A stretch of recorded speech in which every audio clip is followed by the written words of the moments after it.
tá?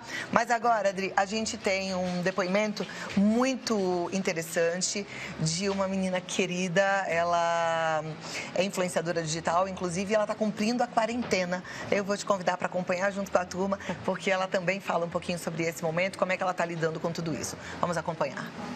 Nós estamos vivendo uma pandemia e a Organização Mundial da Saúde afirma que o isolamento social é uma das melhores formas para evitar a continuação da propagação do coronavírus. Neste momento, nós vamos fazer uma videoconferência com a Beatriz Onofre. Ela contraiu o coronavírus e vai contar pra gente como está sendo essa experiência.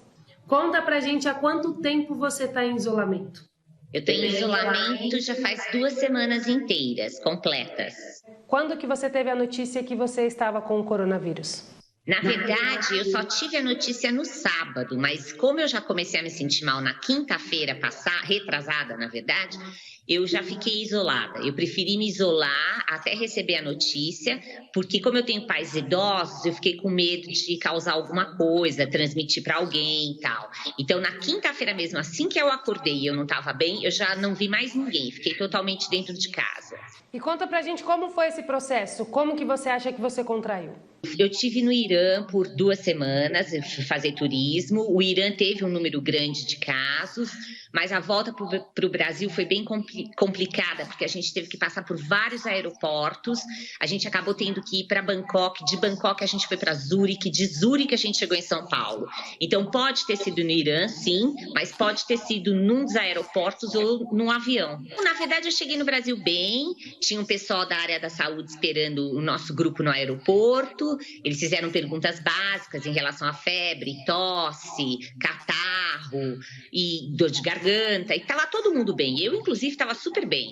Foi no dia seguinte que eu acordei, que eu estava assim, péssima, com muita dor no corpo. Eu liguei para o hospital, eu fiz uma consulta que nem a gente está falando agora, é o que chamam de telemedicina, porque como eu sabia que eu estava vindo de uma área infectada, eu pensei, bom, pode ser o corona. Então, se eu fosse a um hospital, eu também estaria expondo as pessoas do hospital.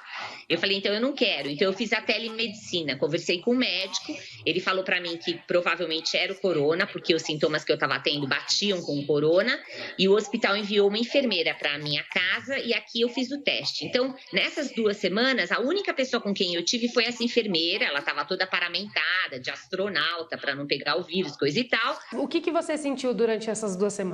De sintomas físicos, eles acabaram rapidinho. Eu acho que depois de 72 horas eu já não tinha mais febre, eu não tinha mais aquelas dores horríveis no corpo, ou nas articulações, nos músculos e tudo mais. E como que tá sendo essas 2 semanas sem ver ninguém? Difícil, você não ter contato com ninguém, você não pegar em ninguém, você não poder abraçar e beijar seu pai e sua mãe, por exemplo. Eu perdi o aniversário dos 2. Ele fez 91 anos, ela fez 86 anos. Poxa, a coisa que você mais quer é estar perto do teu pai e da tua mãe para poder abraçá-los, né? E eu não podia, não posso. E isso tudo bateu muito errado. E o meu apartamento é pequeno, eu tive que cuidar dele, então você tem que limpar, tem que desinfetar. Eu tive que fazer minha comida, isso é muito chato. Você não quer fazer comida, você não sabe nem se quer comer, você só quer comer besteira. Então essa parte é bem ruim. E como que você está fazendo assim com coisas, compra de supermercado, essas coisas? Tem alguém te ajudando? Sim, quando eu precisei de algumas coisas, uma das minhas cunhadas foi até o supermercado, foi até a farmácia e pediu e comprou para mim e deixou na porta da casa. Então, ela só deixava, quando ela ia embora, eu abria a porta e pegava. Mas ontem, por exemplo, o meu vizinho da frente veio me deixar um pão fresquinho. No fim de semana, várias pessoas passaram por aqui para me deixar mimo, chocolates, doces, porque todo mundo sabe que eu sou meio formiguinha. Então, nesse sentido, foi bem legal. E o que está te dando força nessas 2 semanas sem ver ninguém? Eu tenho dado algumas aulas pelo Skype, porque eu já tinha alunos por Skype, então eu me dou super bem com os meus alunos, eles continuam tendo aula e eu me divirto na maioria das vezes, eles fazem brincadeira, aparecem de máscara e tal. E eu voltei a escrever, eu tenho 2 livros publicados, eu estava terminando o 3º livro, então eu comecei a escrever esses textos contando os lados engraçados da história, se é que tem, mas sempre tem. E contando de eu ser mimada pelos meus amigos que me trouxeram comidinha, que eu estou engordando. Então foi o jeito que eu achei de fazer a minha terapia. Que conselhos você dá para as pessoas que estão na mesma situação que você, que ainda não tem um diagnóstico de corona, mas que já está tendo que ficar em isolamento?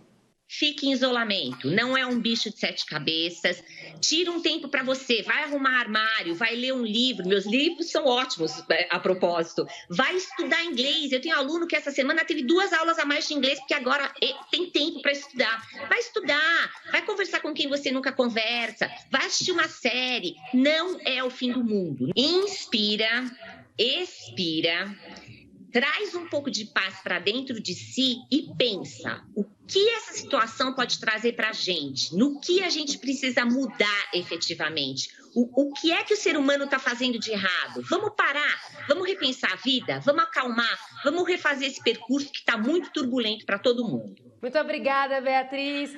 Bom término de isolamento, foi um prazer falar com você, viu? Obrigadão. Tchau. Tchau, tchau.